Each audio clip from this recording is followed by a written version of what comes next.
Até agora não, mas eu comecei uma outra gravação, né? Porque aí Não compromete a não outra, né? perde a anterior, né? Comecei uma outra gravação. Então, por favor, Augusto. Certo. Bom, bom dia. Eu queria fazer o panorama geral, professor, fazer um comentário assim, meio que parecido, seguindo a linha da exposição do senhor. Antes de mais nada, eu peço desculpas porque não sou antropólogo, sociólogo, historiador, então corro risco e provavelmente real de eu cair em algumas imprecisões aqui, mas por isso que eu gosto do professor Alfredo, porque a gente se arrisca junto, erra junto, acerta junto, né? Então, não, começando pela a primeira coisa que o senhor mencionou, que foi sentido, né? Não no sentido de sentir, assim, de sentimento, mas o sentido de fazer sentido, o tal do make sense, né? O sentido eu também vejo como uma questão assim, qual o rumo, qual o norte, né? Um sentido com a significância de direção. Então, aquela coisa, eu estou desnorteado, eu preciso de um norte, que é onde a bússola aponta. Né? Ou então, eu estou desorientado, você precisa se orientar ou reorientar oeste, né? Eu acho que o sentido, quando ele se materializa no mundo real, ele tem a ver mesmo com ocupação territorial. Né? A gente começa nas Américas, América do Norte, América do Sul, América Central, você tem uma ocupação inicial próxima ao mar, depois você tem uma orientação para o Oriente mesmo, né? Para o Oeste. Então, você vê o que foi esse Go West nos Estados Unidos, tem vários filmes, o último Regresso do Leonardo DiCaprio, né? O que foi esse massacre dos indígenas, tanto nos Estados Unidos como aqui no Brasil. Né? Então, a gente vai falar do sentido da ocupação geográfica do território brasileiro. A gente recupera desde as entradas, as bandeiras, tanto de mineração quanto indígena, e aí colocando nesse caldeirão também os negros que foram trazidos como escravos, e isso, o Darcy Ribeiro, o pai do Chico Buarque, agora fugiu o nome, eles falam dessa Sérgio Buarque, eles falam dessa miscigenação, né? Os mamelucos, os caboclos, os mulatos, tal. E o que eles representam, aí que está a verdade da coisa, né? Entender essa miscigenação, o resultado disso que vai falar o que é o brasileiro, né? Isso é muito profundo, isso é muito complexo. Que essa identidade macunaímica brasileira, assim, isso é uma coisa que não é para amadores, assim, né? Então, essas entradas e bandeiras, historicamente, elas são trazidas a valor presente, por exemplo, no evento Belo Monte, né? A questão da usina de Belo Monte, ela é bastante significativa, arquetípico, assim, porque você tinha a ex-presidenta Dilma Rousseff no papel de ministra de Minas e Energia, e ela bancou esse massacre ambiental chamado Belo Monte. Né? O El País fez uma reportagem muito longa, muito completa do que foi esse massacre, não só em termos ambientais, como em termos ocupacionais, esse desarranjo causado pelas grandes empreiteiras. Né?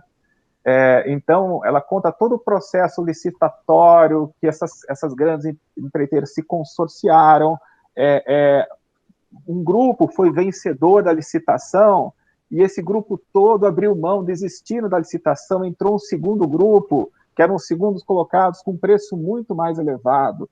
Então, o projeto Belo Monte começou com 1,6 bi, acabou com mais de 3,2 bi. Então, assim, para efeito de leis de licitações, você tem gatilhos automáticos de preço quando você consegue comprovar que o escopo, em termos financeiros, ele é no mínimo 25% maior. Eles tiveram aumento de 100%. Né? E isso, assim, na época veio James Cameron, Sigourney Weaver dos Estados Unidos, tinham acabado de fazer o Avatar e falaram o seguinte, olha, vocês estão cometendo os mesmos erros que nós cometemos nos Estados Unidos, então não façam isso. Eu lembro que na época o Delfim Neto ele falou assim, mas o que a gente está falando de concreto? A gente está falando de uma aldeia de 50 índiozinhos que vai ser alagada depois da ocupação do Belo Monte. Então, assim, é um problema. Eu não preciso falar de um passado dos plantations, da cana-de-açúcar, não preciso falar dos bandeirantes, eu estou falando do que foi Belo Monte, né? E eu estou falando do que é a política energética do Brasil, a matriz energética para os próximos anos, né? O que foi, por exemplo, a Companhia do Vale do Rio Doce, o senhor Eliezer Batista, o pai do Ike Batista, ele fez uma carreira exemplar. Então, ele foi office boy até presidente da Companhia do Vale do Rio Doce. E ele tinha informações privilegiadas das licenças minerárias. Assim, eu lembro que no Departamento Nacional de Produção Mineral, exatamente a metade das licenças de exploração e lavra, fazer prospecção e lavra, estava em mãos de pessoas físicas, ou seja, do Ike Batista, né? O Ike Batista, ele fez abertura de capital na Bolsa de Valores, assim, de dezenas de empresas que acabavam com a letra X, porque ele era muito, muito supersticioso, e vendeu o que não tinha, né? Ele fez prospecções e lavras muito superficiais e se provou abacaxis, né? E quem pagou essa conta? Ele vendeu sem ter o que vender. Ele foi 100% financiado pelo BNDES. Ele estava numa das visitas da Dilma ao BNDES, na época da presidência do Eduardo Coutinho, estava a Dilma falando do BNDES com Ike Batista do lado e ela se referindo a ele como um cidadão brasileiro exemplar, né? Então, assim, o problema do PT não é o que a gente ouve nos jornais, foi esse desastre que foi de ter compactuado com o capital. Isso é que é sério. Então, assim, quando o professor fala que o final a gente tem que fazer um êxodo urbano, na verdade, a gente tem que voltar à terra, isso é absolutamente essencial, né? Eu não tenho como coincidir mais com relação a isso. Só que eu tenho desvirtuamentos não só do BNDES, que era um Banco Nacional de Desenvolvimento Econômico, criaram o social.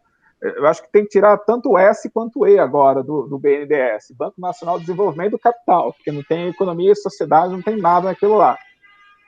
O próprio BNB, que é o Banco do Nordeste brasileiro, ele é um exemplo, assim, em termos de inteligência, de aplicação do capital na agricultura sustentável, né? Ou seja, não fazer essa agricultura de larga escala que desertifica a terra, né? Assim, ele tem um know-how muito rico, o BNB, Banco Nacional do Nordeste, só que ele é totalmente desvirtuado pelo capital, né?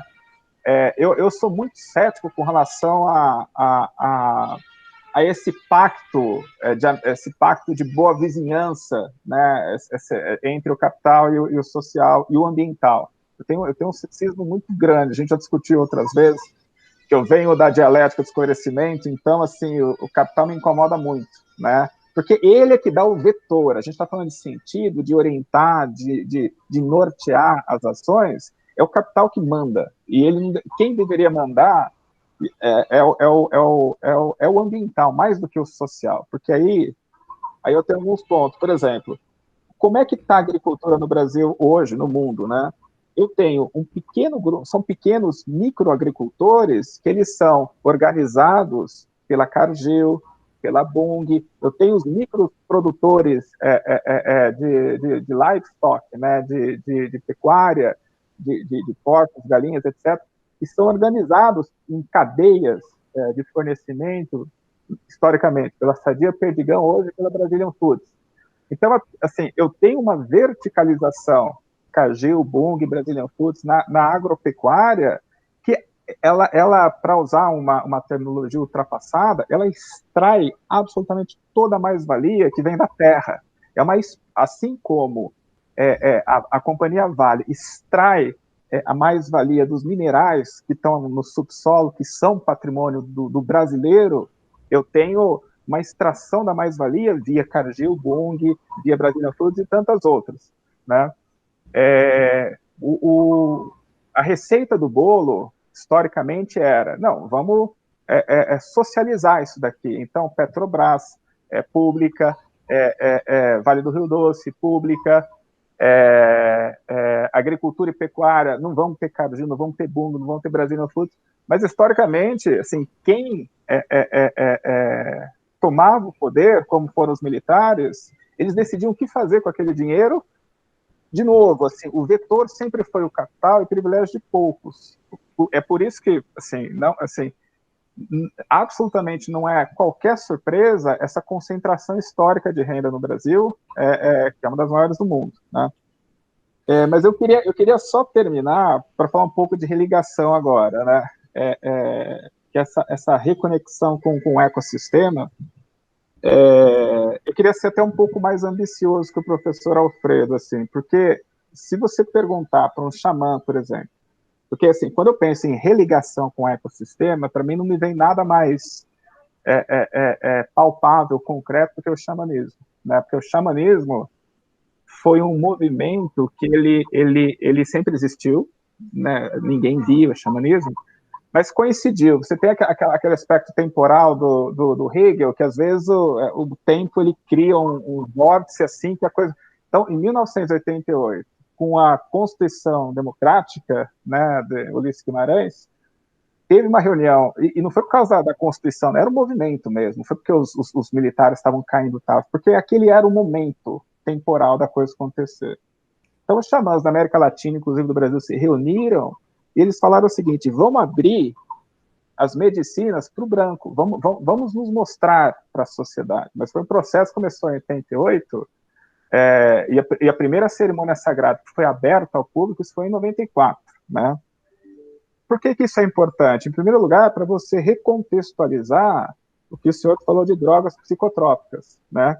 Então, por exemplo, a gente hoje está discutindo em termos de Anvisa, em termos de Ministério da Saúde de Anvisa, a legalização do canabidiol, do CBD. O que no Canadá, nos Estados Unidos, está mais avançado. Mas CBD, canabidiol, é uma coisa assim, é um conhecimento milenar detido pelo xamanismo, né? A gente vai falar a gente está falando de cannabis, falando de cocaína agora. Você tem o xamanismo trabalha com isso, mas você tem assim, ele foi apropriado pelos daiministas lá pelo Santo Daime.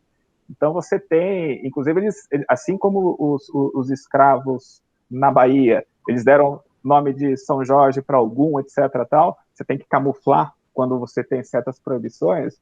O Daime ele chama de Maria cocaína. E isso dentro do claro que a manipulação ela é absolutamente natural. A diferença entre você contaminar uma medicina sagrada ou você sintetizar é brutal. E a diferença exatamente entre a demetrina, por exemplo, o LSD, que é uma coisa, e a ayahuasca é uma outra coisa. Então, a partir da raiz, que é a mesma, você cria produtos totalmente diferentes. E claro, aí tem a intenção, o propósito daquilo lá, que para o xamanismo é o que faz toda a diferença. Então, eu acho que, em termos de categorias existenciais populares, a gente falou em sobrevivência, sustentação e satisfação. Um xamã, ele colocaria da seguinte forma: viver, em vez de sobrevivência, vivência, e essa vivência para um xamã, ele pega e já inclui a sobrevivência, sustentação e um pouco da satisfação, é o princípio da satisfação na vivência. Porque a segunda categoria existencial é a felicidade. Ou seja, a felicidade, a diferença entre satisfação e felicidade, satisfação ela meet expectations. A felicidade ela vai beyond expectations, né? Então, a sobrevivência e a sustentação está incluído na vivência, a satisfação, ela começa na vivência e ela acaba na felicidade, né? E a terceira categoria existencial popular, xamânica, ninguém mais popular nessa terra do que os índios, né? É o agradecimento. Né? A gente evita falar em gratidão porque a orientalização do gratidão assim se tornou um termo pejorativo. Gratidão, gratiluz, né? Já ficou coisa de seres muito evoluídos. Mas o que acontece com a gratidão? É uma discussão que a gente tem na teoria da consciência qual é o nosso ponto de partida? O ponto de partida, porque eu sou humano, tem que ser humano. O agradecimento, ele parte de um princípio, de uma teoria da consciência supra-humana. Então, assim, para um xamã, por exemplo, você tem 4 níveis conscienciais. Você tem o primeiro nível, que é o da mente, que é o que a gente estuda em filosofia da mente, da consciência, que é até onde a neurociência vai, e a neurologia vai. Então, toda essa discussão de dualismo de propriedade, substância, de fisicalismo reducionista, não reducionista, para um xamã é só uma primeira categoria consciencial. A segunda categoria consciencial é a observação. É quando você simplesmente tem a capacidade, do ponto de vista neutro, observar fenômenos, né? A terceira categoria consciencial para um xamã é a conexão. Então, essa religação para um xamã, ela é extremamente profunda. Ela está num terceiro nível consciencial. Né? É a conexão que ele faz com o ser primitivo do professor Alfredo no monismo de triplo aspecto. Então, você entra num estado com a conexão, que é o nashta, que é uma palavra em sânscrito, que é o nada, que é o neutro. O neutro, assim, é um neutro muito profundo, assim, neutro nada. E o quarto nível eu sou um. Realmente é a comunhão, assim, que você chega no estado onde já quebrou o ego, aquela identidade sua, você e a natureza é uma coisa só. Você e o ser primitivo são uma coisa só. Então, assim, o quarto nível consciencial é onde você volta a ser aquela energia neutra, você vai para o ser primitivo. Então, assim, o agradecimento, por que o agradecimento é importante? Porque você coloca a questão ambiental acima da questão humana, né? Então, não é uma questão, assim, de respeitar, vamos respeitar a natureza. Não, a natureza é mais importante do que o humano. Ou seja, a natureza, ela contém o humano está contido na natureza. Então, a relação do homem com a natureza é sempre uma relação destrutiva, que a gente vê em Freud, vê que você tem que... todos os pensadores, a minha relação com a natureza é sempre tensa, né? Um xamã não tem essa tensão, né? Ele tem uma gratidão, assim, de realmente endeusar. Pachamama assim, uma gratidão, assim, a gente pode admirar um professor, admirar um Obama, um grande político, uma grande liderança, a gente pode tentar adorar uma certa deidade, mas essa gratidão maior pela natureza a qual somos contidos, assim. Então, essa é a categoria existencial, é a terceira categoria existencial do popular, assim, na visão do xamanismo. Então, e era isso, pessoal. Acabou. Ficou muito tempo. Tá ótimo. Eu vou responder, né, Luiz Gonzaga? Depois você fala. Bem, os seus comentários são excelentes, né? Já estão, assim, dando um passo além do que eu fiz, né? Eu acho que eu não vou me prender em nenhum dos pontos que você levantou, acho que são todos relevantes e já vão um passo além. Eu só vou dizer uma coisa, que eu acho que você, não sei se conscientemente, mas você começou com o marxismo, né, a escola de Frankfurt, e acabou com o xamanismo. Né? E eu não sei até que ponto que isso aí é coerente, né? Porque são duas visões muito diferentes, né? Mas quem sabe conciliáveis, né? Mas tudo que você disse, para mim, faz muito sentido. Eu acho até que é uma contribuição para esse debate aí que a gente está precisando fazer, né? Agradeço muito aí suas considerações, né? Eu acho que eu vou incluir, né, o seu comentário aí nas edições aí que eu vou colocar no YouTube, né? Eu acho que já pode ser considerado quase como um debatedor, né? E semana que vem nós teremos 4 debatedores, né? 4 expositores, melhor dizendo, né? Então, eu acho que é muito saudável isso aí. É claro que se a gente for entrar nos detalhes, a gente vai acabar, né, talvez tendo alguma divergência, mas no momento eu acho que é mais importante a gente construir, né? Então, aí, todos os seus comentários são bastante pertinentes, eu acredito.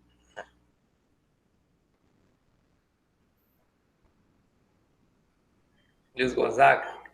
Bom, então eu vou fazer o meu comentário bastante breve, só para... Depois temos a mesa escrita aí. Teve mais? Ok. A gente acabou não combinando exatamente quanto tempo cada um poderia falar para dinamizar o debate, mas eu vou tentar ser breve. Eu só acrescentaria o seguinte, Alfredo, duas coisinhas, detalhes assim. Você falou que fala mais para os filósofos, né? É um projeto mais ligado à filosofia, mas eu vejo, mesmo que você não tenha pontuado isso, eu vejo muito espaço para interprofissionalidade aí. A própria ideia de colaboração que você propõe, ela praticamente já interprofissionaliza a proposta, né? E eu acho que a gente poderia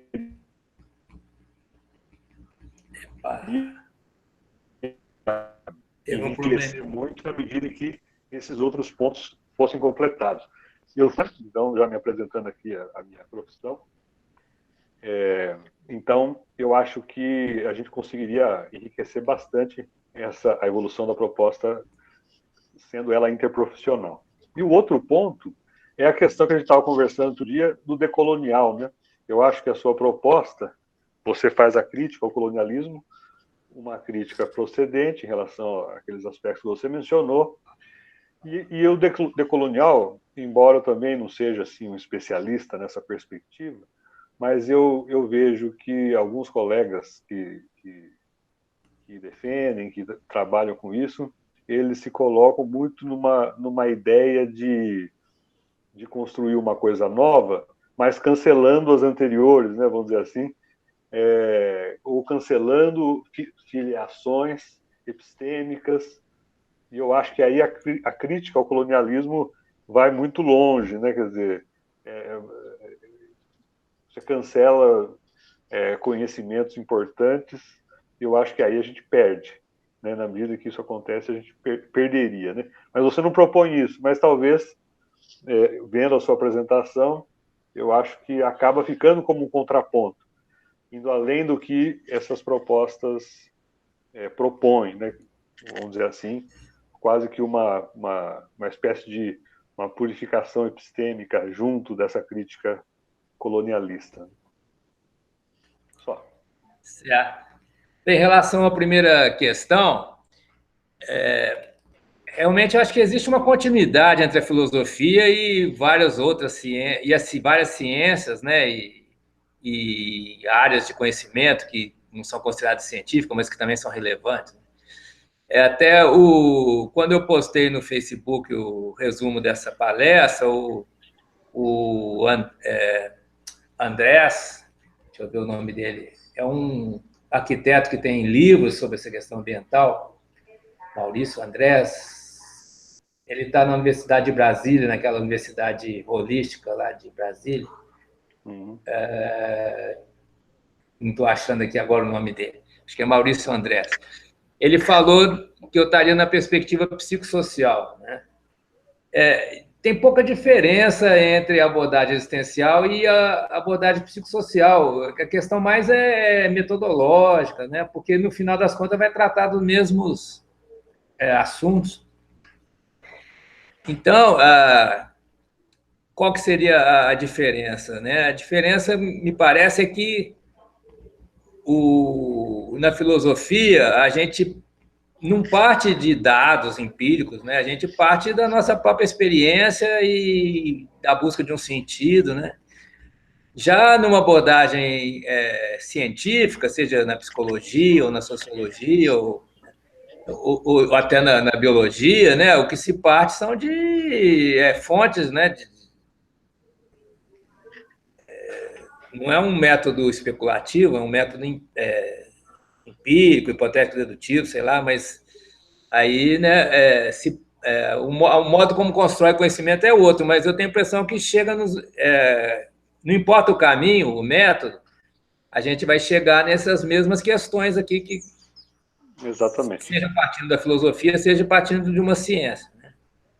Ou de um saber não considerado científico. Então, acho que, como o Augusto mostrou no xamanismo, também chega a 3 categorias semelhantes aqui a que eu cheguei, quer dizer, então, né, são vários caminhos que a gente pode chegar numa confluência aí. Bem, em relação à segunda questão do pensamento decolonial, eu diria que minha proposta é anticolonialista do ponto de vista econômico, político, né? Quer dizer, anti-práticas coloniais. Mas eu não sou anticolonialista na filosofia. Eu acho que a filosofia não tem país, assim, em termos de construção de um entendimento, né, sistêmico da realidade. Eu acho que tudo que a gente fizer aqui vai estar em continuidade com Aristóteles, Spinoza, Hegel, Kant, Heidegger. A filosofia ela é uma herança que vai passando de geração para geração, com alterações, complementos, correções, né? Mas pelo menos a filosofia ocidental, né? Ela é um empreendimento que vai, ao longo do tempo, né, tendo várias correntes, várias visões, né? Mas ela vai sendo construída pela toda a humanidade. Então, nesse sentido, eu não vejo assim filosofia brasileira como oposta à filosofia inglesa, ou, né? Eu não vejo assim. Então, nesse sentido, talvez seja diferente do pensamento decolonial, que é mais radical, né? De pensar uma filosofia brasileira como sendo oposta, um novo início da filosofia, né, oposto às tradições que vêm de outros países. Mas eu não tenho certeza disso, não. Né? Assim, parece que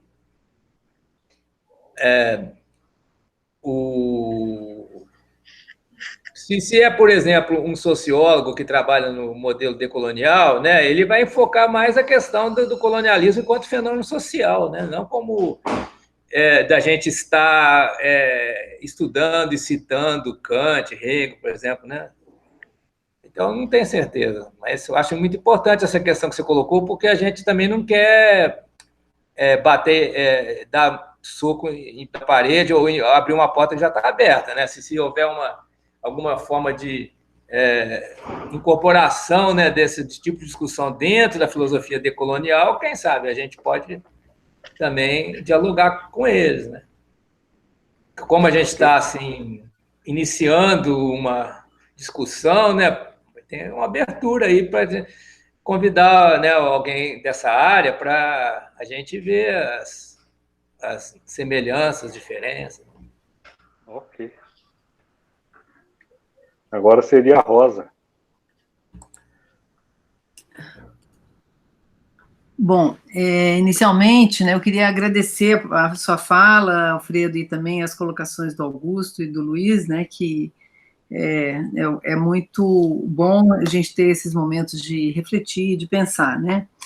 Bom, eu não vou fazer nenhuma colocação nesse nível, né, até porque minha formação, eu sou nutricionista, trabalho na área aí de comportamento alimentar, e então as duas questões que eu queria colocar, eu não teria, digamos assim, não estou tendo compromisso agora de ver a coerência disso em todas essas categorias colocadas, mas eu queria comentar, por exemplo, primeira questão, assim, esses movimentos, né, de grupos, por exemplo, como a CSA, né, que é a Comunidade que Sustenta a Agricultura, esses grupos de agrofloresta, esses pequenos grupos que a gente vê se constituir até por redes sociais, né, de certa maneira, né, eles ficam fora do sistema, eles ficam assim, eles buscam um sentido naquele grupo, e eles estão fora, porque o sistema é um sistema de troca, ou não é uma relação comercial nos modelos clássicos que a gente vê, né, e, de certa maneira, ele é muito sustentado em sentido, né, em dar significado para todas as práticas, tanto na relação com a terra, como na relação com o alimento, ou na relação de solidariedade, né, então, assim, eu queria comentar um pouco, que você, Alfredo, e os colegas, os demais colegas pudessem comentar um pouco, no sentido de que não seria essa esse seria um novo formato, assim, como se fosse uma saída para esse movimento tão avassalador que é do capital, né, que a gente não encontra meios de respirar e nem de saídas, né? E é uma outra questão, né, mas, enfim, e também esses movimentos têm uma relação forte com o território, né, que também é uma outra questão. Bom, mas, e aí, numa outra questão, assim, que eu fiquei pensando nisso que foi dito, né, que, assim, o nosso povo tem uma história, assim, de falta crônica, né, de falta crônica que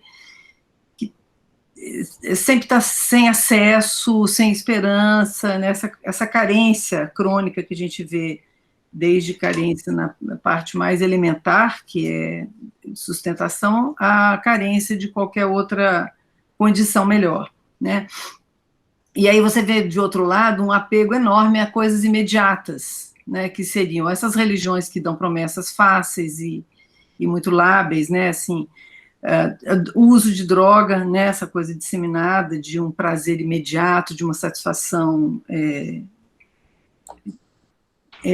de um tempo muito curto. Então, assim, tudo isso é marcado por uma ideia de imediatismo. Então, já que eu não vou ter nada, eu me apego na renda mínima, me apego a uma coisa muito simples, qualquer coisa tá bom. Porque nesse movimento que é uma questão que eu gostaria que vocês comentassem, que, ao contrário disso, a gente não vê tanto, hoje em dia, uma discussão tão forte com a relação da escola. Você não vê tantos movimentos de pedir melhoria de escola, ou de apoio à escola, ao ensino, isso é uma coisa tão fundamental, né? Mas é de longo prazo, né? Então, eu queria discutir um pouco essa relação entre falta crônica, ou carência crônica, falta de esperança, falta de tudo, versus esse imediatismo, né? Em contraponto com essa a diminuição desse empenho, dessa luta por causas mais perenes, né, de longo prazo, como a educação. Bem, Rosa, os seus dois apontamentos aí são fundamentais, né? Porque, de fato, né, alguns setores da sociedade já estão buscando a solução, né, dessa religação aí com o ecossistema. E isso mostra, eu acho que tem um lado muito bom. Bom dia, Luiz Felipe. Isso mostra que a gente não depende só do governo federal, né? Pode haver vários tipos de iniciativa da sociedade civil ou até municipais, né? Locais, que possam já, né, apresentar um resultado mostrando a viabilidade dessa ideia. Aqui em Botucatu a gente tem a Demétria, né, que vocês devem conhecer, é uma prova viva de que é possível caminhar nessa direção, né? Agora, para ter o grande salto aí, né, usando terminologia do Mao Tse Tung, eu acho, né, que falava o grande salto, para ter o grande salto aí tem que ter o governo federal, por uma razão muito simples, né, que a gente está entendendo hoje em dia melhor, é que a máquina de fazer dinheiro está lá. É o computador hoje em dia, o dinheiro digital. Então, para a gente dar um grande salto, precisa de dinheiro, financiamento, e não é empréstimo do BNDES, não. É dinheiro a fundo perdido, né? Algum dia você chegar aí na universidade, aí com seus orientandos, falar, ó, você se une, forma uma cooperativa, você faz um projeto viável, científico, tecnológico, né, que gera emprego e tal, vocês vão receber o dinheiro que for preciso e não precisa pagar depois. Aí pronto, aí a coisa vai explodir. Eu acho que é assim. E não há problema nenhum, né, pelas teorias aí heterodoxas que eu acredito, do Estado emitir dinheiro para investir na produção. Isso não vai gerar inflação, vai até reduzir a inflação. A partir do momento que você tiver maior produção de bens, o preço vai cair, né? O problema é o Estado emitir dinheiro e gastar de um modo inadequado, aí gera inflação, né? Mas emitir dinheiro quer dizer, é obrigação do Estado emitir dinheiro, só o Estado pode emitir dinheiro. Os bancos fazem empréstimos, mas quando a coisa aperta, eles têm que ser socorridos pelo Banco Central, né? Quando eles não têm garantia suficiente, as pessoas querem resgatar lá o dinheiro que elas colocaram lá, né? o Banco Central tem que socorrer, porque só o governo pode emitir dinheiro novo. Então, isso também responde um pouco ao Gustavo, né? O Gustavo colocou aqui uma pergunta por escrita, né? Em que as análises de possibilidades de ação para mudança sugerem caminhos mais impositivos e idealizados do que a partir das possibilidades do sistema em si. Até poucos anos, né, não havia o sistema, né, capitalista, no nosso caso aqui, não tinha como acomodar isso. Mas aí eu até discordaria da visão marxista, né, que o capital só agrava, quer dizer, o capitalismo só está condenado a uma crise cada vez maior, né? Mas dentro do próprio sistema eu vejo uma possibilidade, né, concreta de implementar essa grande mudança, que eu tenho aí minhas ideias, mas eu vou só me referir a alguma coisa mais conhecida, que é o New Green Deal, né? Quer dizer, isso está sendo discutido nos Estados Unidos, até pelo Partido Democrata, talvez já vai implementar, que é o Estado emitir dinheiro, que já estão emitindo lá aos montões por causa da pandemia, né? Emitir dinheiro para iniciativas aí de uma nova economia, uma economia ecológica, né? O New Green Deal. Que o New Deal lá do Franklin Roosevelt era para os Estados Unidos recuperar da guerra e tal, né? Agora seria para fazer a mudança na matriz energética e ter uma economia, né, mais integrada com o ecossistema, que é o que a gente está propondo aqui no Brasil, né? Qual a possibilidade do sistema viabilizar isso, né? Através da política monetária do governo federal, lá o FED, né, o chamado FED, que controla, né, o dinheiro, né? Então, tem que ter dinheiro, mas eu não vejo o dinheiro como algo ruim, intrinsecamente ruim. O dinheiro, né, aí que eu proponho, né, dois conceitos de dinheiro, né? Tem um dinheiro ruim, que é voltado para acumulação, para os interesses do capital, mas pode ter o dinheiro bom para financiar o desenvolvimento humano, financiar o New Green Deal, financiar cooperativas agroecológicas, né? Financiar empresas que nossos alunos na universidade, ao se formar, vão fundar e vão gerar emprego e vão gerar produtos novos e riquezas. Então, aí, eu vejo dessa maneira. A sua segunda questão... Professor. Oi. Posso complementar essa parte, até para também entrar um pouco na colocação do Gustavo?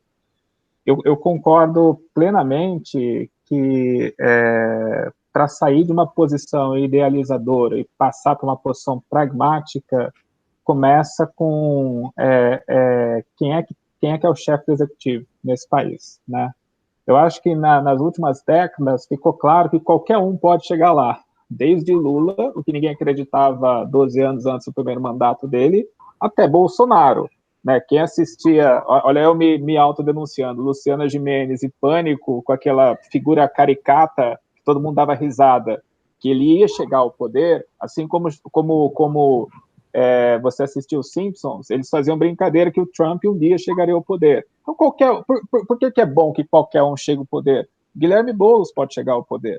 Se o Guilherme Boulos chegasse ao poder, é uma pessoa extremamente inteligente, é uma pessoa extremamente preparada, ele não tem reatividade. Então, assim, diferentemente de um Ciro Gomes, que ele é pura reatividade, o Guilherme Boulos ele tem um autocontrole incrível.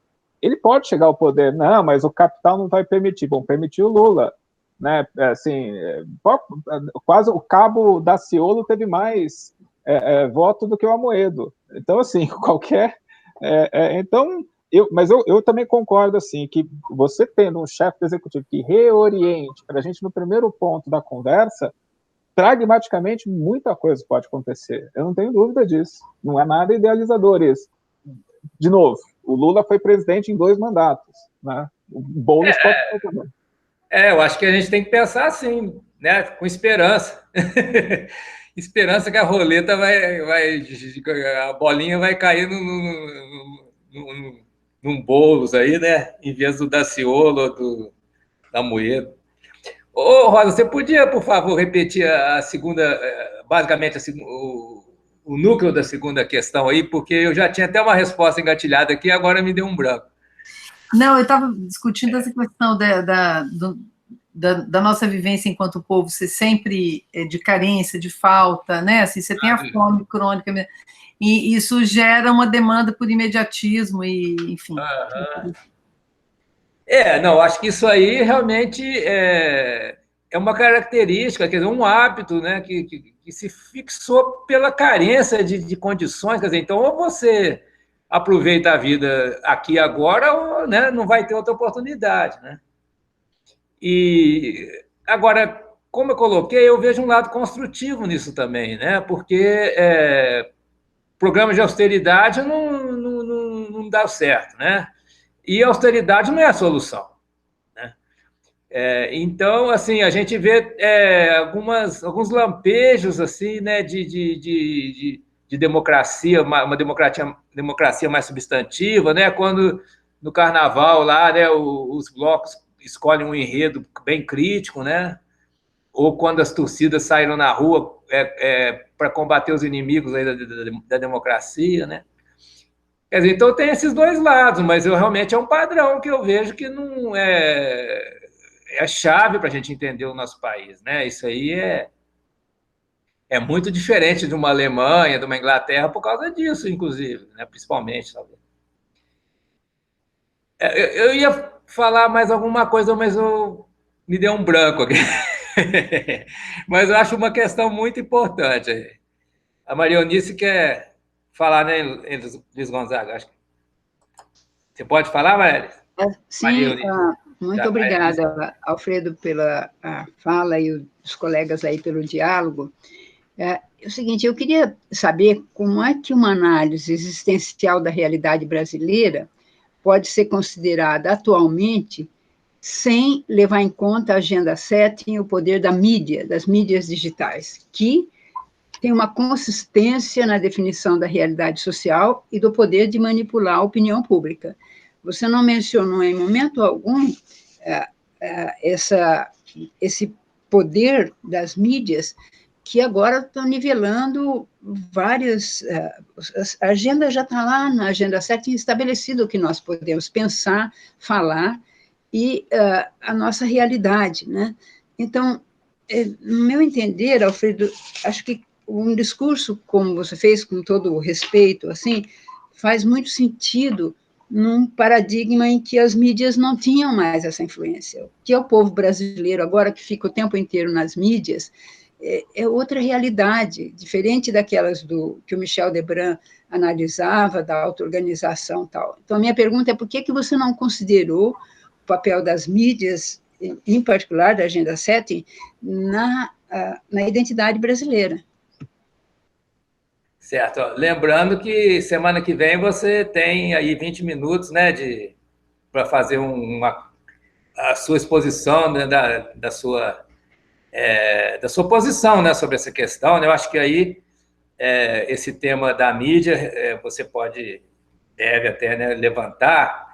Realmente a sua crítica procede na minha exposição, né? Eu diria que a mídia já está incorporada nisso aí, porque eu vejo que a mídia não é monolítica a mídia não está monoliticamente comprometida com esse modelo dominante atualmente, né? Porque você tem dentro da mídia também um monte de ideias semelhantes a que a gente está defendendo aqui, né? Como no caso do Bernie Sanders e da Alexandria Ocasio-Cortez nos Estados Unidos, certo? Já está na mídia a ideia do New Green Deal, né? Já está na mídia o negócio do crédito, o movimento de crédito de carbono, de preservação da Amazônia. Então, assim, eu não destaquei a mídia porque a mídia já faz parte do sistema, né? Então, ela não é um fator diferenciado no sentido dela estar monoliticamente comprometida com uma das alternativas, né? A mídia se divide entre as várias alternativas, né? É claro que tem um peso maior da visão dominante porque tem mais financiamento, né? Mais propaganda. Se a gente for ver a televisão aberta, né? Mesmo a Globo fazendo críticas ao Bolsonaro, né? Você ter boa parte da população assistindo Record, né? Ou então, né? Os memes, né? Do WhatsApp influenciando, né? Então, realmente, existe um desbalanço, né? As várias posições não estão presentes com o mesmo peso na mídia, mas essa posição que eu, na parte propositiva, né, da minha exposição, na parte proativa, digamos assim, né, essa posição que eu sugiro, ela não está ausente na mídia, ela está minoritária, né? Então, acredito que há alguma esperança, depende de, por exemplo, o Trump perder. E aqui o Bolsonaro não, né, e dentre outras coisas aí, né, não sei se está bem respondido, mas eu acho que essa sua crítica merece bastante consideração, né, até na sua fala semana que vem.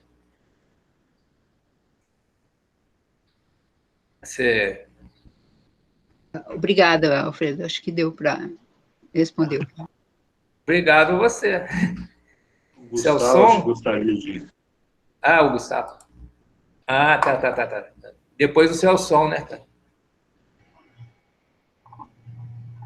Eu agora? O Gustavo e o Celson, aí vocês... Isso. Vocês decidem. Ô, Luiz Gonzaga, quem que... Eu não vi eu só vi o Gustavo primeiro. Eu não sei quem se manifestou. Não, o Celson tinha, mas os dois estão bem-vindos. Bom, então, deixa eu só... A minha colocação é bem rápida também, é só para contextualizar um pouco do comentário que eu fiz no chat, né? Primeiro, assim, eu acho que a maioria não me conhece, acho que só o Alfredo, né? Assim, eu acho que eu venho de um mundo bastante diferente, né, da maioria de vocês. Eu sou biólogo, né, e eu trabalho dentro de uma perspectiva sistêmica, né, com os princípios novos sobre cognição, inteligência em plantas, enfim. Mas a questão básica que eu queria colocar é o seguinte: eu como biólogo sistêmico, eu tendo a observar os fenômenos numa escala muito maior, né, inclusive temporal, né, e o que está me parecendo aqui em algumas questões que vocês estão colocando é que tem, sei lá, talvez até uma dubiedade de escalas. Vocês estão tratando, me parece, de problemas numa escala nacional, mas tratando numa escala muito pessoal, quase abstrata, e eu tenho um pouco de dificuldade de entender isso, né, por isso que eu coloquei a minha questão assim: quando eu observo o povo brasileiro, se é que existe isso, né, isso talvez seja uma categoria abstrata, eu não consigo ver o povo brasileiro, assim, eu vejo uma população de indivíduos, né, atuando dentro de um espaço temporal com certas limitações geográficas e subsistemas regionais, políticos, ideológicos, etc. Enfim, eu acho difícil categorizar o que é o povo brasileiro, embora eu tenha entendido o que seja colocado ali, mas para mim é uma coisa muito mais difusa, muito mais dispersa, né? E portanto, me parece que pensar numa perspectiva de eleição agora, disso, daquilo, para pensar no futuro desse povo, não me parece razoável, porque a Anice colocou um ponto, eu acho que, eu não sei se eu não ouvi ela dizer assim, me parece assim que tá faltando um pouco da noção de uma evolução maior, não só do povo brasileiro, mas da humanidade, das perspectivas futuras, né? E isso eu acho interessante. Por quê? Porque, por mais que a gente efetivamente esteja vivenciando vários tipos de problemas de ordem social, econômica, ambiental, etc., tudo faz parte de um grande sistema. E todo grande sistema complexo, ele tem princípios homeostáticos e de estabilidade. Então, o que eu queria colocar para vocês é o seguinte, assim, dentro de uma escala individual do tempo de vida de cada um de nós, eu acho que as coisas parecem ser muito preocupantes, né? Mas eu acho assim, numa escala maior de sobrevivência, né, de sobrevivência da espécie, da humanidade, seja lá o que for, né? Eu já vejo atuando mecanismos homeostáticos no grande ecossistema Terra, né? Que inclusive impulsionam esse tipo de preocupação que a gente tem, né? Então, assim, eu fico um pouco preocupado, né, quando eu vejo assim, possibilidade de ação baseada, né, numa análise muito interpessoal, né? Por exemplo, eu não vejo a menor possibilidade, pensando num contexto evolutivo, né, da gente ter elementos fortes, genéricos de uma cultura xamanista, né?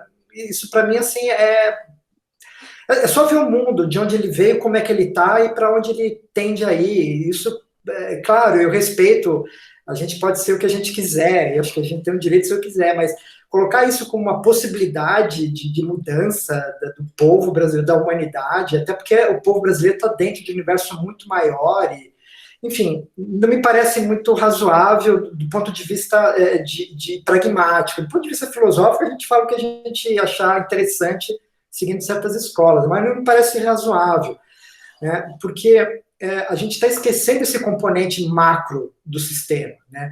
Não está faltando na análise, Alfredo, a observação de componentes de estabilidade, de homeostase do sistema planetário como um todo, né? Porque assim, me parece que as preocupações das análises estão muito do ponto de vista muito pessoal, da minha sobrevivência, ou do povo no máximo, que inclui a mim. Mas se a gente estender isso, né, para um período biológico, geológico, né, eu sinceramente, eu não vejo muitas preocupações.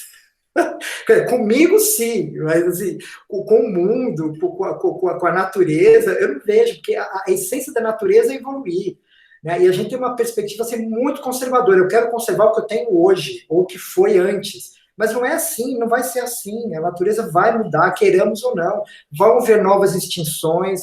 A gente pode ser um elemento importante de promoção de uma nova extinção, mas ele vai acontecer de qualquer jeito, seja agora ou daqui a 2, 3 milhões de anos, né? Então, eu só queria entender exatamente assim, qual que é a escala que vocês estão discutindo, né? Qual que é o nível de preocupação que está sendo... Porque, assim, falar da eleição de Lula, Boulos, Trump, isso me parece razoável, porque o mundo é muito além disso, né? Então, por exemplo, o componente que a Anícia introduziu, eu acho que é um componente absolutamente essencial, que não existe mais uma identidade de um povo sem a gente considerar, não a mídia, mas as redes sociais. As redes sociais estão acima da mídia. A mídia faz parte das redes sociais. A gente está num sistema hoje muito mais interconectado, né, em que, por exemplo, propor uma mudança das pessoas do urbano para o campo. Ninguém quer ir para o campo, ninguém. Quem está no campo quer sair de lá, né? As tecnologias estão avançando para diminuir as possibilidades de ação humana no campo. Quer dizer, então, assim, me parecem algumas ideias, algumas possibilidades de ação que são muito fora, né, de uma perspectiva, de um contexto maior, né, do ponto de vista evolutivo, do ponto de vista até de perspectivas mais futuristas, assim. As pessoas não vão voltar para o campo, ninguém quer voltar para o campo, ninguém quer voltar para o campo. Eu falo isso assim porque, assim, eu sou da área, né, eu trabalho dentro com o pessoal de campo, eu trabalho com empresa, trabalho com pequeno produtor, assim, quem está no campo não quer ficar no campo se tiver a oportunidade de ir para a cidade. Quem está na cidade, tirando, sei lá, algumas pessoas que têm um ideal do homem bom russoniano, né, do bom índio, do bom nativo, quer ir para o campo, idealizando uma vida. A vida do campo é muito dura, sabe? É muito complicada. Eu acho assim, pensando em termos globais, não é uma solução razoável. Não parece uma solução razoável. Do ponto de vista individual, ótimo. Quem quiser ir para o campo vai, tenta a vida, sem problema nenhum. Mas isso como uma proposta para uma nação, para o mundo, sinceramente, assim, eu não consigo ver nem a possibilidade remota de. A não ser que tenha uma caia o mundo, exploda o mundo, ressurja de novo, e mesmo assim não vai acontecer, porque vocês esqueçam que a gente chegou aqui, do jeito que está, ao longo de um processo evolutivo. Ao longo do processo evolutivo, né? Então, as coisas estão do jeito que estão, não por imposição de alguém, mas pelos princípios da auto-organização da humanidade como um todo. né? Então, eu também fico na dúvida o que é algo natural, o que é artificial, quando, na verdade, o homem faz parte da natureza e tudo que ele faz é um produto dele, portanto, faz parte da natureza dentro, com o homem dentro. Né? Então, essas separações também me parecem muito artificiais, né? Me parecem uma ideia de tirar o homem, aquela visão, por mais que eu sei que vocês não pensam isso, mas me parece uma visão antropocêntrica, a ação do homem sobre a natureza. Mas assim, como falar da ação do homem sobre a natureza se ao mesmo tempo eu faz parte da natureza? Quer dizer, é dúbio o discurso, né? Então, eu acho assim, quando a gente muda de escala, né? Eu consigo ver muito dessas contradições, dessas dubiedades assim no discurso, de uma visão muito limitada do ponto de vista espaço-temporal, né, sem considerar o passado remoto e o futuro distante, né? Então, é só um comentário, viu, Alfredo? Desculpa aí, mas eu não me preparei muito para participar disso. Não, eu acho que o comentário mais de improviso ótimo, aqui, né? Em função do sentimento, do meu sentimento. Mais um sentimento do que uma reflexão. Embora você não tenha comprado o peixe, né? Mas o comentário é muito bom para a gente discutir, né? Você colocou como uma questão de escala, né? Eu não diria que é uma questão de escala, é questão de abordagem mesmo, porque como biólogo você vê dessa maneira, né? O processo evolutivo, né? Que não está limitado a um país, né? Ou a uma região geográfica, né? Claro. E quando você está falando de povo, né? Você está pensando se é um povo homogêneo, mas não é o caso aqui, né? Eu disse o povo é composto de várias populações, tem uma heterogeneidade. Agora, a questão toda é do enfoque, porque o recorte que é feito aqui nessa abordagem que eu fiz, né? É de uma filosofia sistêmica que pensa um país, né, em termos das políticas de Estado, certo? Não um pensamento individual, eu, Alfredo, a minha situação na sociedade, não, né? Estou pensando em termos de se eu fosse um estadista, um governante, o que eu faria com o Brasil, certo? É nessa perspectiva, é hipotética, mas é assim que os filósofos fazem e são bem-sucedidos, e é isso que a sociedade espera da gente, que a gente faça sugestões, né, para resolver os problemas do país, né, e no interesse popular. É claro que aí, né, que é esse interesse popular? O povo é manipulado pela mídia, tudo isso vai ser pesado, né? Agora, por que a volta ao campo? Eu acho que aí que foi a parte mais assim crítica do seu comentário, por uma razão muito simples. Não é que as pessoas, eu não estou dizendo que as pessoas estão querendo voltar para o campo. Não, eu estou dizendo que milhões de pessoas, né, nas grandes cidades estão numa situação que elas não conseguem sobreviver, se sustentar e ter satisfação, uma realização, né? É simplesmente isso. Então, daí você conclui o quê? Racionalmente. Você tem, né? Você vê lá uma grande favela aí, tem jeito de remediar aquilo? Não tem, né? Quer dizer, a favela vai continuar existindo, mas você não tem como fazer ruas, né? Uma rede elétrica decente, uma rede de suprimento de água, de esgoto, emprego, que é o principal. Não tem como criar emprego ali, não tem como criar galinha, não tem como plantar uma árvore, não tem como fazer uma horta, não tem espaço, né? Quer dizer, as pessoas têm que pegar 2, 3 transportes para chegar num possível emprego, para ganhar um salário baixo, né? E por aí afora, né?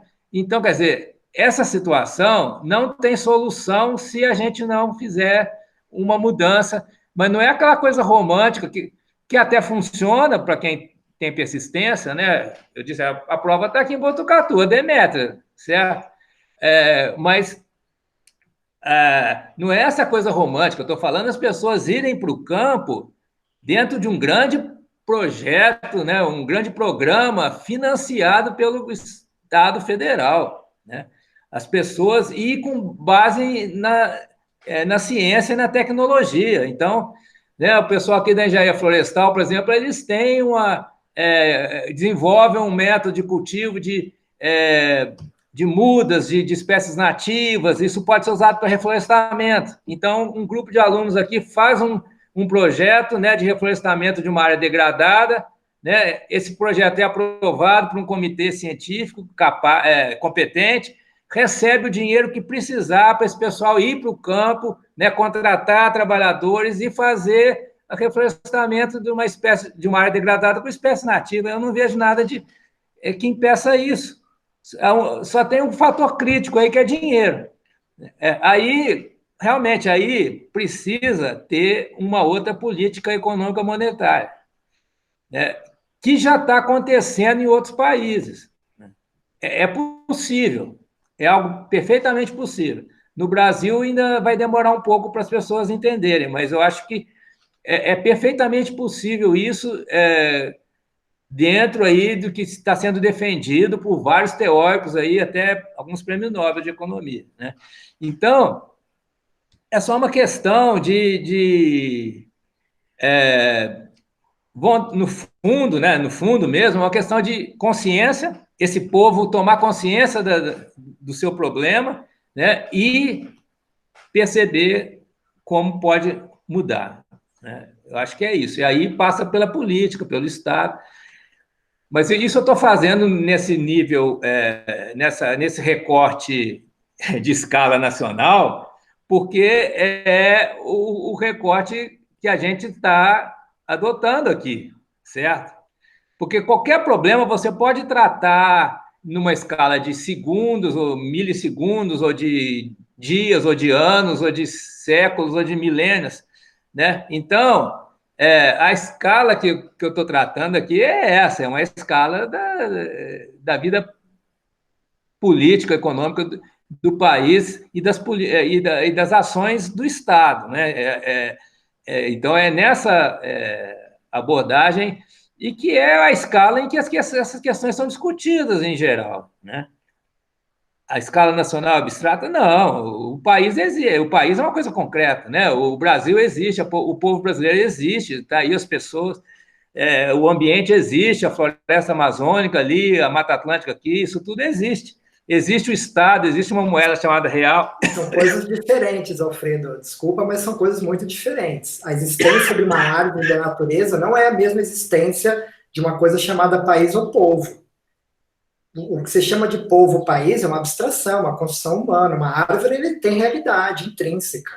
Então, assim, o problema continua sendo de escala, né? Quer dizer, o país, ele está dentro de uma escala muito maior. Se você pensar os problemas do país, sem entender o contexto todo e o quanto isso está permeando tudo que acontece aqui, não tem como, né? Para você, o dinheiro é abstrato?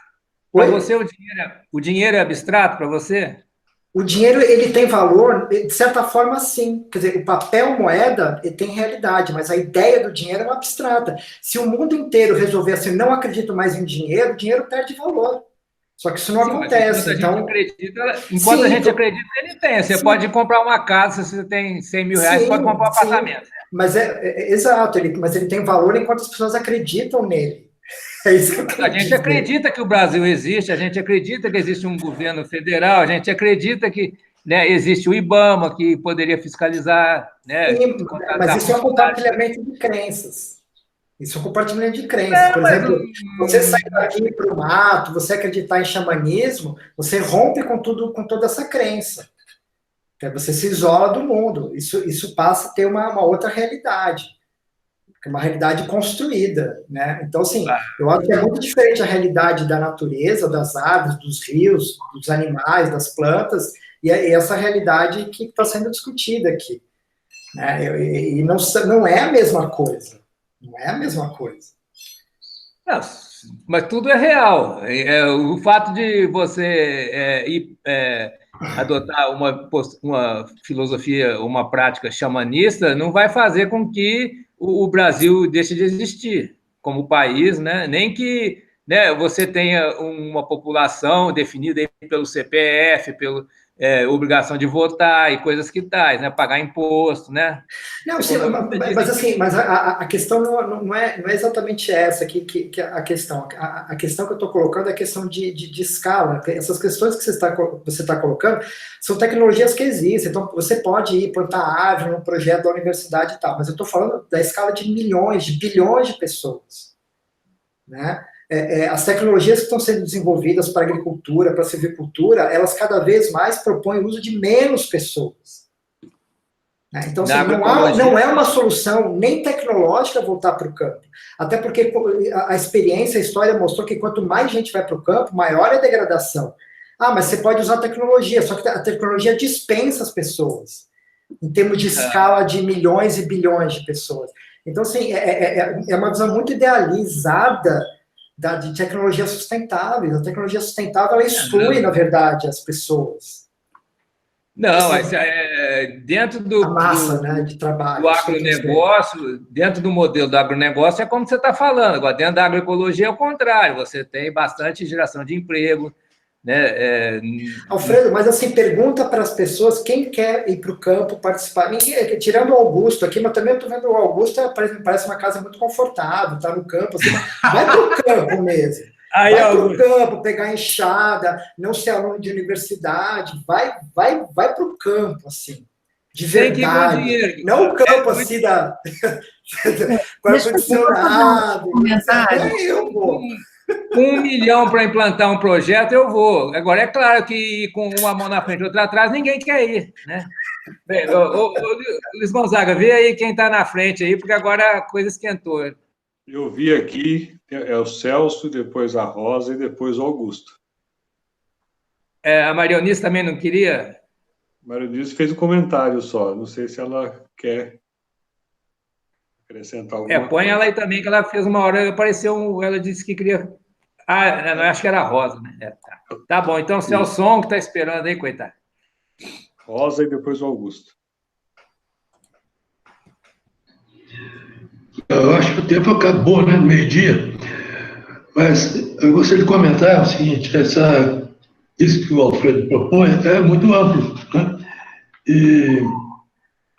E na discussão, para mim está faltando um aspecto prático importante, a maneira que eu vejo, né?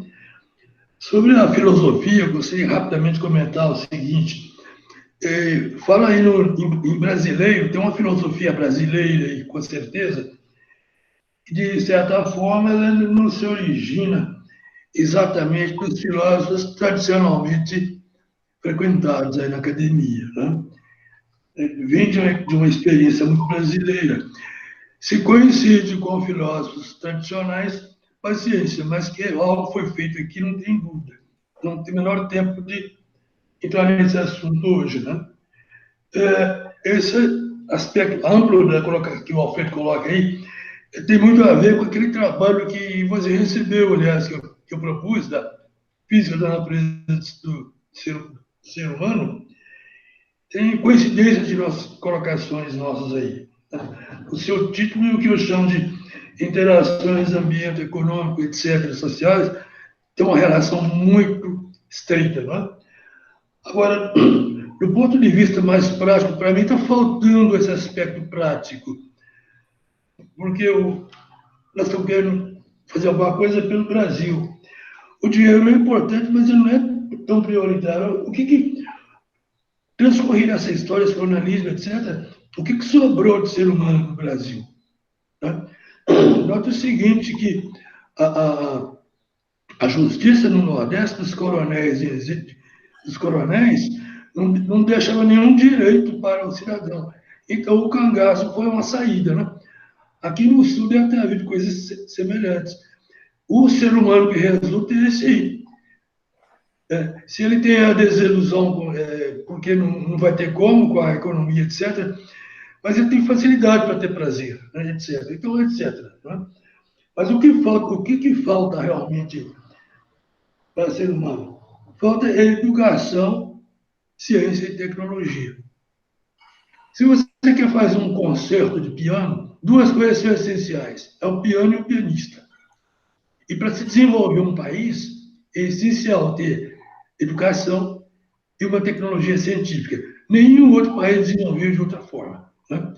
Então, essa filosofia importante que está sendo colocada aí tinha que ser levada aos filósofos dos poderes no Brasil, em especial o Poder Executivo, o qual não conta com o Ministério da Educação, nem o Ministério da Ciência e Tecnologia. É extraordinário, né? Isso nos lembra que o Einstein disse que tem dois infinitos. Um é o universo, e o outro é a estupidez humana, né? Com destaque para a estupidez brasileira. Né? Bom, eu não falei nada, porque não tem tempo. No dia 13 a gente pode voltar ao assunto. Obrigado. Obrigado, Celso. Até que aquele seu texto foi uma inspiração para isso aqui, porque uma das inspirações, né, eu acho que me ajudou a cair a ficha, né? Agora eu lembrei do que eu ia falar para a Rosa, que é a respeito da questão da educação, né?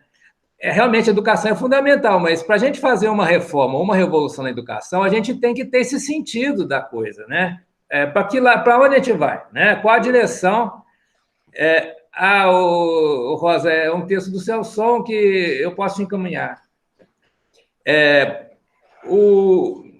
Você não tem como fazer uma reforma eficiente na educação se você não sabe para onde você quer ir, que país que a gente quer, né? Que caminho que a gente vai. Quer dizer, então, primeiro a gente precisa definir qual é o problema. Segundo, qual é o caminho da solução. Aí sim a gente faz uma revolução na educação. A gente faz uma revolução na própria filosofia, de estar toda essa tradição. Falta de educação. O problema é a falta de educação. Falta de educação? Não, a gente tem um sistema educacional aí, a educação é obrigatória, até uma certa idade. Sim, mas o que falta nesse sistema? O que está faltando para os professores, para os alunos, para os funcionários, saber para que serve esse sistema e para onde qual a meta dele, certo? Qual o sentido de tudo isso, né? Porque eu vejo aqui para as crianças, adolescentes, eles não veem um sentido naquilo que eles estão aprendendo na escola, certo? Então, não funciona, certo? A partir do momento que houver um sentido, quer dizer, eu vou estudar biologia porque eu quero conhecer as plantas do Cerrado, porque eu vou fazer uma cooperativa de frutas do Cerrado para produzir sorvete, que até já existe, né? Umas 3 redes aí que vendem sorvete de frutos do Cerrado, certo? Estou pegando um exemplo de uma coisa que já existe, certo? Então, eu vou estudar o Cerrado porque eu quero montar uma empresa que vai fazer, cultivar plantas do Cerrado que geram fruta, que eu vou fazer uma sorveteria e vou, né, ganhar vida com isso, certo? Aí sim eu vou me dedicar a virar à noite estudando a biologia das plantas do Cerrado. Agora, se você chega e coloca a planta do Cerrado na frente de uma criança sem ela ter nenhuma... não vê um sentido naquilo, né? Ela não vai se interessar, né? Vai ficar brincando na aula, vai se distrair, né? Vai ficar ligado lá no seu videogame e tudo mais, né? Então, eu vejo muito isso, né? A educação, eu não vejo ela como ponto inicial, porque primeiro a gente precisa ter um projeto para depois a gente formatar a educação, o currículo, o modo de lidar, né, com os alunos, tudo mais, dentro desse projeto, né?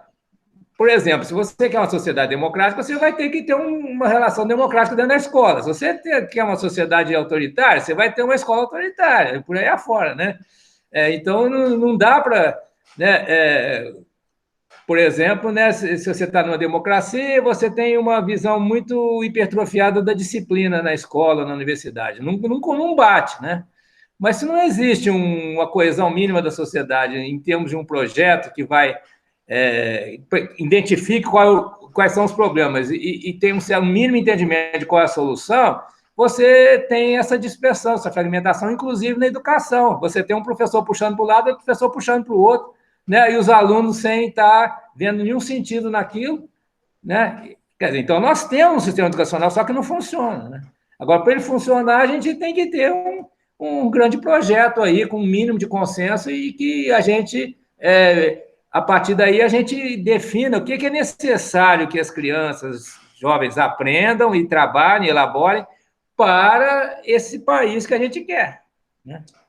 Então, comentando de volta também para a Rosa, eu ia dizer isso antes, mas não fiz antes, agora eu fiz.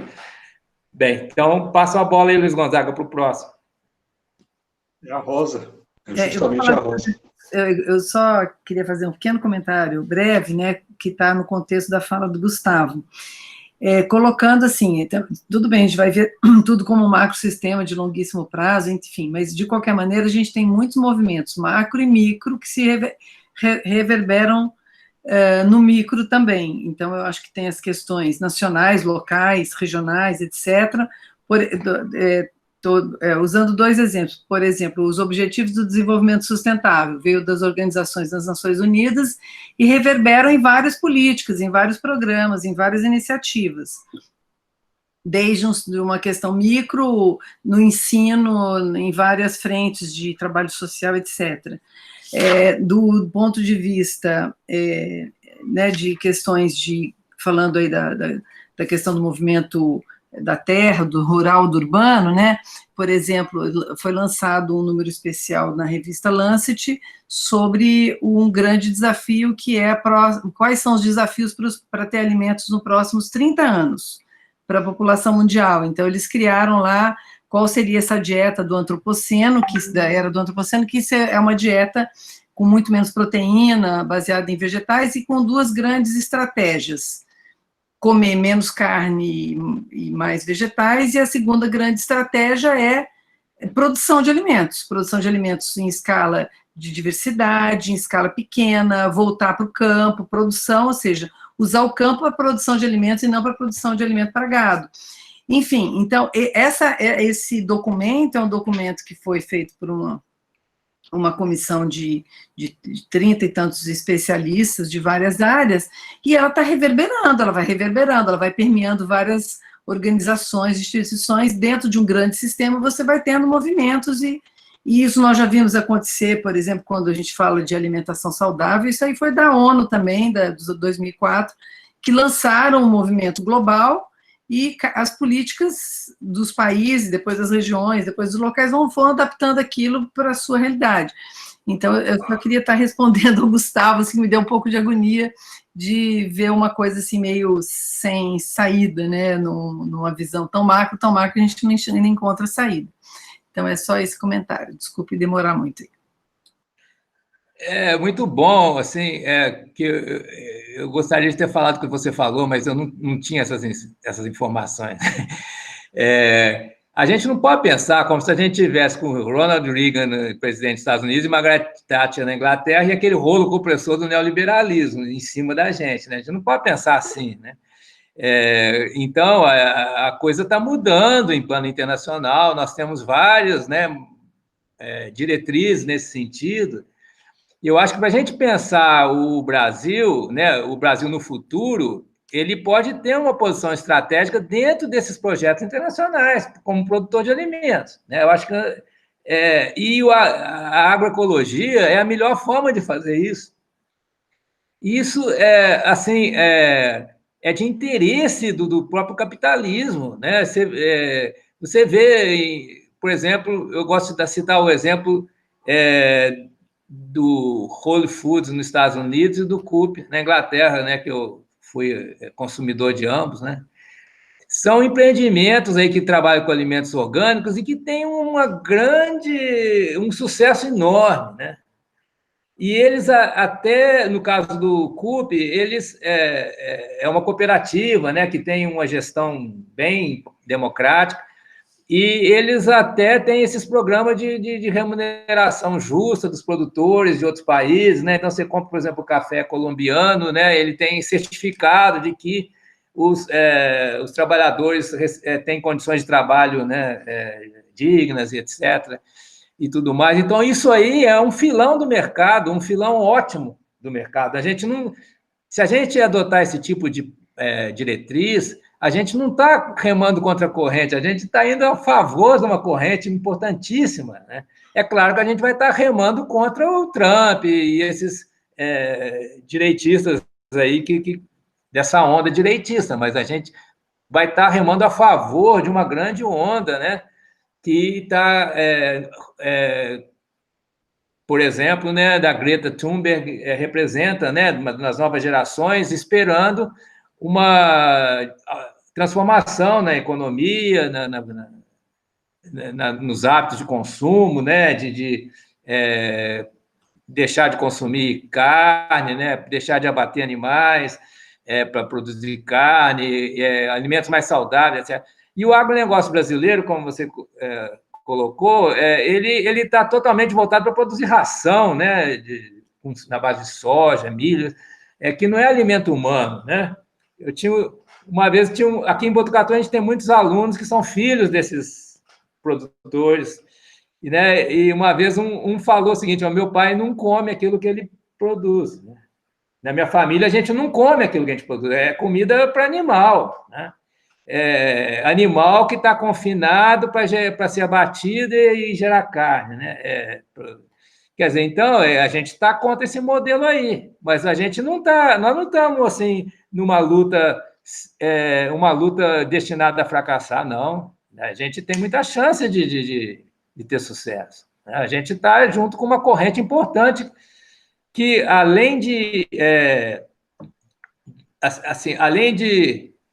ser válida em termos humanitários, ecológicos, etc., também tem valor comercial, também sabe, perguntou o que significa ter sucesso. É que eu estou falando até sucesso econômico dentro do capitalismo, certo? Você vê o Whole Foods nos Estados Unidos, né? Tem até um livro aí chamado Capitalismo Consciente, não sei se vocês conhecem, que é do um economista indiano, pelo que parece, escreveu junto com o dono da Whole Foods, contando a história do Whole Foods, né? A Whole Foods teve uma crise em que ele foi à falência e os consumidores fizeram um levantamento de fundos, né, para reerguer a rede de supermercados orgânicos, porque era algo importante para a vida dessas pessoas ter aquele alimento que aquele mercado vendia. Isso dentro do capitalismo americano. Certo? Então, eu acho que o sucesso é sucesso econômico mesmo. Bem, o que interessa mais é o sucesso no sentido aí da realização humana, né? Mas para a nossa discussão aqui, a gente pode falar do próprio sucesso. Não só o sucesso das empresas ou dos indivíduos, mas o sucesso do sistema, porque o capitalismo ele tende, né, a crises destrutivas, né? Então, Alfredo, a gente está furando a fila aqui, que é Augusto, falta o Augusto, mas eu só queria, já que você está falando isso, só para acrescentar nesse detalhe, eu fiquei um tempo lá em Portugal, né? E esse processo de interiorização tem sido muito incentivado, porque falar que a vida do campo é dura, mas acontece que com tanta novidade tecnológica já não é tão dura assim, né? Você viaja pela Europa, pelo interior da Europa, você vê um monte de gente ali fazendo, né, cultivando aquelas vinícolas que passaram de geração para geração, né? Claro, tem certas regiões que entram numa queda econômica e as pessoas vão para a cidade, abandonam, mas também tem muitas regiões, né, que estão prósperas em termos econômicos, né? Interior de vários países. Em Portugal, a ideia não só é promover essa interiorização, reforçar isso, né, porque houve essa debandada para as cidades grandes, e agora seria um retorno, inclusive a mídia incentiva isso, e é até engraçado, que tem um reality show relacionado a isso, né? Então tem um programa muito engraçado que chama Quem Quer Casar com o Agricultor, né? Então eles pegam um agricultor e as candidatas vão tentar justificar porque ele quer casar com ela, muito engraçado até. Mas, enfim, é uma coisa que está acontecendo. Só para acrescentar. Aqui nós estamos ainda no Big Brother Brasil, né? Aí seria o Augusto aí na próxima. Bom, talvez seja o último, porque já são mais de meio dia. Avançado da hora, né? Com relação à educação, só a discussão do professor Celso e do professor Alfredo, a colocação da professora Maria Eunice com relação a mídias sociais, não só mídias sociais, mas todo o streaming, né, internet, essa convergência de tecnologias e tal, é absolutamente tão fundamental quanto a colocação anterior. Não dá para discutir educação sem discutir mídia social, redes sociais, streaming, isso que vai reorientar sentidos aí. Com relação à questão do Gustavo, é uma questão absolutamente essencial, porque a gente está falando de metodologia, né? Quando vem essa pergunta, que escala vocês estão discutindo? A gente tem que repensar e estruturar bem qual é a metodologia que a gente está empregando nesse estudo. Por ser filósofo, fazendo uma escusa a todos os filósofos aqui, a gente tem uma herança platônica de que a gente pode estar pensando em escalas temporais, num tempo absoluto e no tempo relativo. O mundo inteligível, ele está num tempo absoluto. O mundo sensível, ele está num tempo relativo. Até fisicamente, esse tempo relativo ele não existe. Ele é convencional, é uma sincronicidade de encontros e desencontros pelo espaço, né? Mas nessa tradição platônica de mundo inteligível, esse mundo ele é mais real do que o nosso mundo temporal, né? Então, quando você coloca em perspectivas de centenas de milhões de anos, você está falando no mundo inteligível platônico, não é no sensível, porque a biologia, ela do ponto de vista da lógica, ela é um subconjunto da cosmologia. E aí não só Platão, mas principalmente Platão, ele traz essa herança oriental dessa divisão entre mundo sensível e inteligível.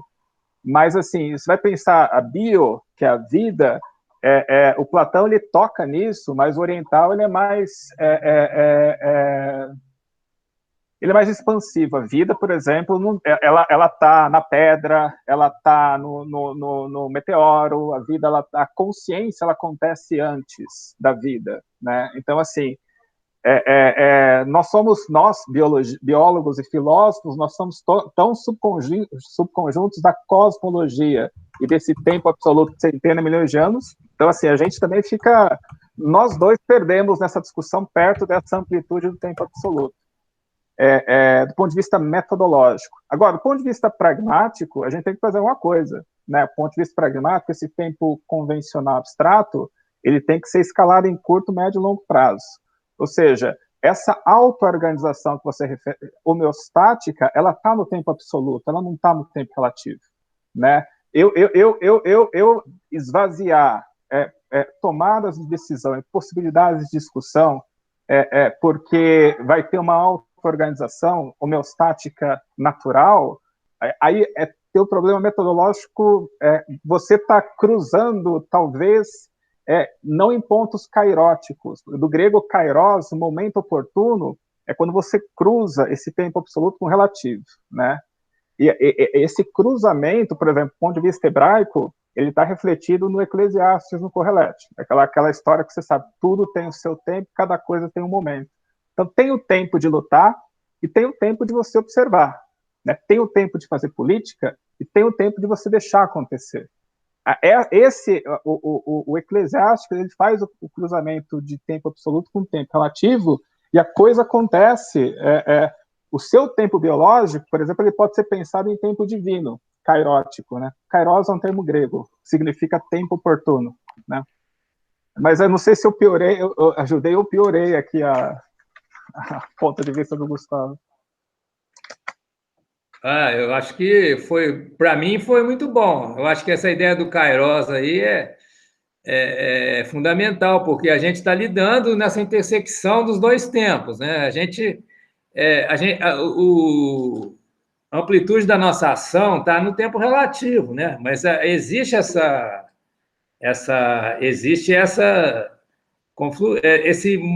intersecção, né? Em que as nossas ações vão influenciar nessa dinâmica do ecossistema aí a longo prazo, né? É a questão do aquecimento global, por exemplo, e da gente reverter o aquecimento global, porque se você for pensar só em escala muito dilatada, seria impossível reverter o aquecimento global trabalhando na nossa escala de vida, nosso tempo de vida, se é um processo que já vem aí há milhares de anos, né? Então, provocando um pouquinho, né? Se o Gustavo tiver certo, a gente não pode fazer nada contra o aquecimento global, porque é uma tendência aí de larga escala. Bem, gente, eu acho que não sei se alguém ainda gostaria de falar ou se a gente já encerra pelo avançado da hora.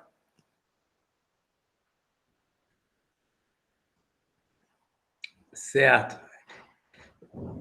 Bem, então, agradecendo muito a todos, assim, foi um debate muito rico. Eu vou postar no YouTube para a humanidade conhecer e para ficar eternizado aí na escala de longo tempo, né? Certo? Então, um abraço a todo mundo aí. Semana que vem tem mais, né, com a professora Maria Eunice, o Manuel Moreira, a Cláudia Vanderlei e o Daniel Omar Pérez. Vai ser uma mesa redonda de 4. Acredito que vai enriquecer bastante, né? Eles vão colocar suas próprias posições. Os 4 têm já uma reflexão própria, né? E vai ser, então, bastante enriquecedor, até porque eu vou ficar só nos bastidores, eu não vou falar de novo. Tá bom, Gustavo. Obrigado. Eu agradeço muito para você. Você fez o papel aí de ser o estopim, né? Para dar a discussão. Tá bom, então, um abraço para todo mundo. Persiste o problema da educação. Dia 13. Isso, vamos lá.